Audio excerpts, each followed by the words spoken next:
Hey, good morning students.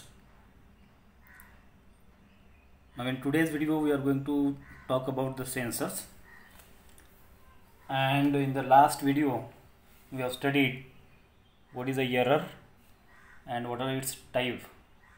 It has a basic three types, and what are those basic three types? The three types are experimental error or a personal error, second one is a systematic error, and random error. Along with that we have also studied what is an absolute error, relative error, and percentage error. Now let's move on the next topic, that is a sensor. So what is a sensor? Sensor is a device or a machine whose purpose is to detect the changes in the surrounding area and collect the information and send it to the processor. Or to simply put this definition, we can say it is a device which measures or which detects or it sends the physical quantity and converts those physical quantities into a readable form. Now that detected or sensed or measured physical quantities may be like pressure, temperature, gas, force, humidity, etc. Any kind of physical quantity, right? So this kind of an instrument, this kind of a device, this kind of machine is called as a sensor. And the performance of this kind of device is particularly divided into two categories. One is a static and other one is a dynamic. If the device is measuring of physical quantities which are static, then those characteristics are called as static characteristics. If those are variable, then that characteristic is called as dynamic characteristics of the sensor. So this sensor has a various static characteristics. So let us try to understand what are those various static characteristics. So the static characteristic is a set of criteria which are used to measure the quantities which are constant, which does not vary with time. So such kind of characteristics are physical quantities which are measured by a device called as a sensor. Those characteristics are called as static characteristics. The accuracy is one such characteristic. Precision, sensitivity, linearity, reproducibility, repeatability, resolution, threshold, drift, stability, tolerance, range, or is called as a span, and hysteresis. So these are the 13 different static characteristics of a sensor, isn't it?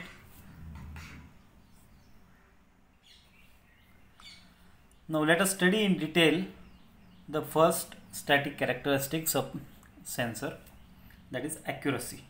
So what is meant by this accuracy? This accuracy is a degree of closeness of a measured value or calculated value to its actual value, to its standard value or a true value. This is called as accuracy, and this is very common word that we are using in our day-to-day life, so one can easily understand what is meant by accuracy. So accuracy can be explained in three different ways. One is a point accuracy, second one is accuracy as a percent of scale span, and third one is accuracy as a percent of true value, right? What is meant by point accuracy? Point accuracy is specified at only one particular point of scale. It does not give any value or accuracy if you are measuring to any other point. It doesn't give an information about the accuracy at other point on the scale, isn't it? So this is called as point accuracy. Suppose you are having a bar and that bar is heated. So the bar is having its temperature different at various points, right? And if you have chosen one particular point to measure its temperature, isn't it? So point accuracy means the accuracy at a particular point. So that sensor will give you the accuracy at that particular point. Suppose at the middle of the bar, only it measures the accurate temperature at the middle of the bar. If you are go to measure the temperature of the bar on other parts, it will not give you the accurate value. That's called as a point accuracy. Hope you have understood this point accuracy point. Accuracy as a percent of scale span. When our instrument has a uniform scale, then its accuracy is expressed in terms of a range, right? Accuracy as a percent of true value.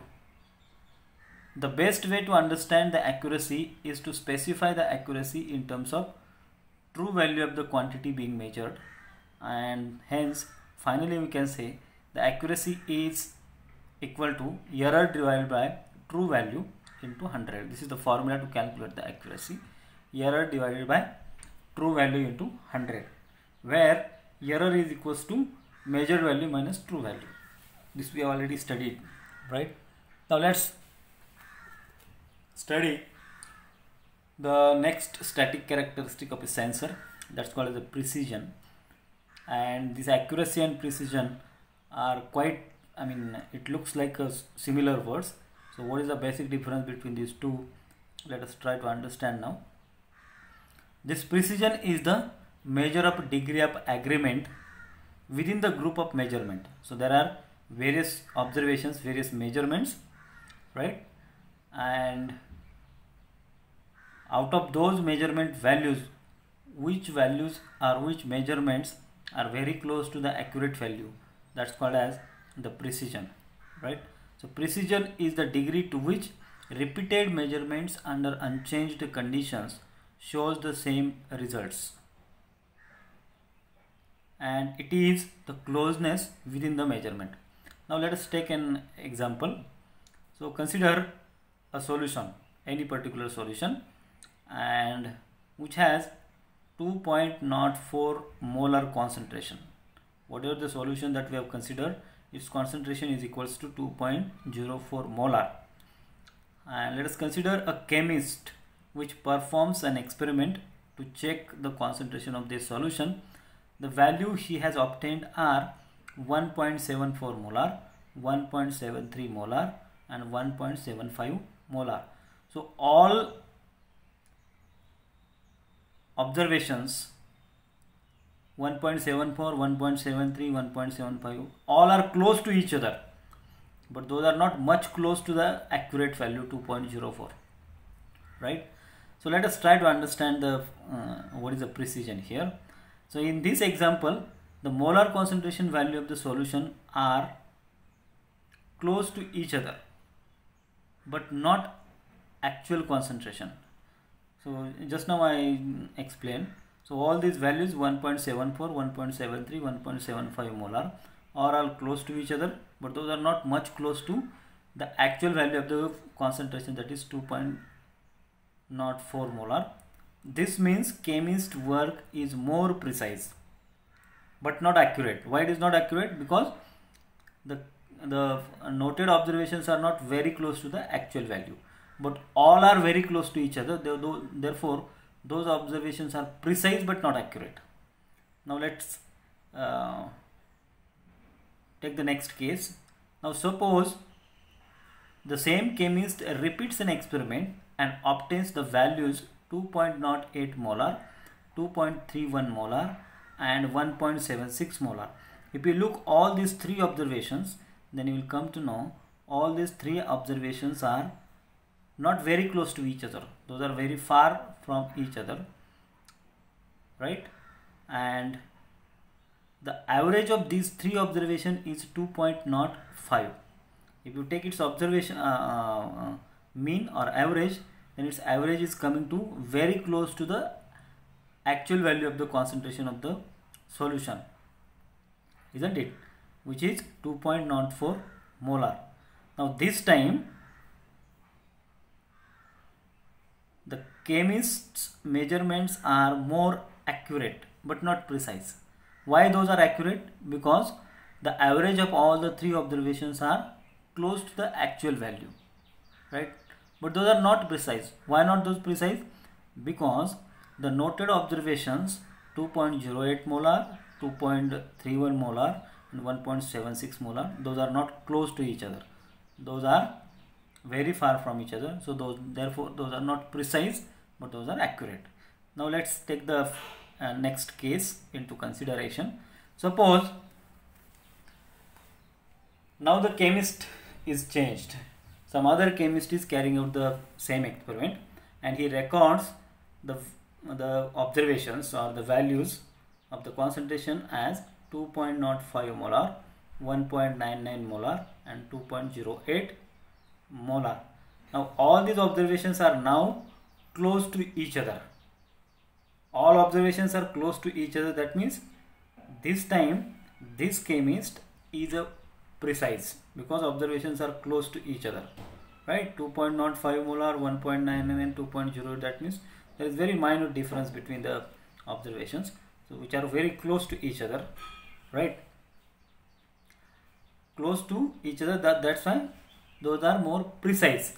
Along with that, these all observations are now very close to the actual value of the concentration. What is the actual value of the concentration? 2.04 molar, right?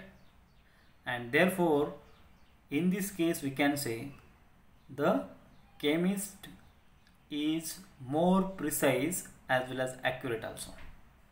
So with this example, hope you understood the difference between precision and accuracy, right?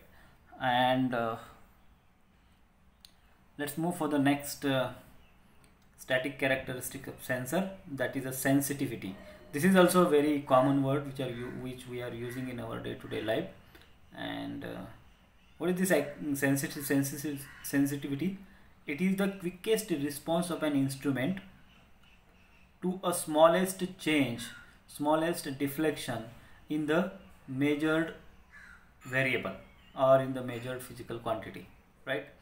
If you are having a particular device, suppose, and you are measuring any physical quantity, if you move that device very close to that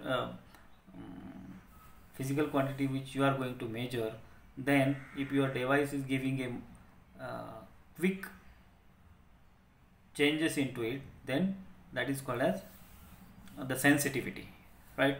So the sensitivity is equals to change in output of an instrument divided by change in value of the quantity to be measured. And we can say the sensitivity is equals to change in output divided by change in input. If the response curve is linear, then sensitivity is said to be good. But if response curve is non-linear, then sensitivity of an instrument is poor. Response curve is a curve which shows a relation between input and output. So this is all about our sensitivity, and I think the next static characteristics we will discuss in the next video. Hope you have understood all the three static characteristics of sensor. Thank you.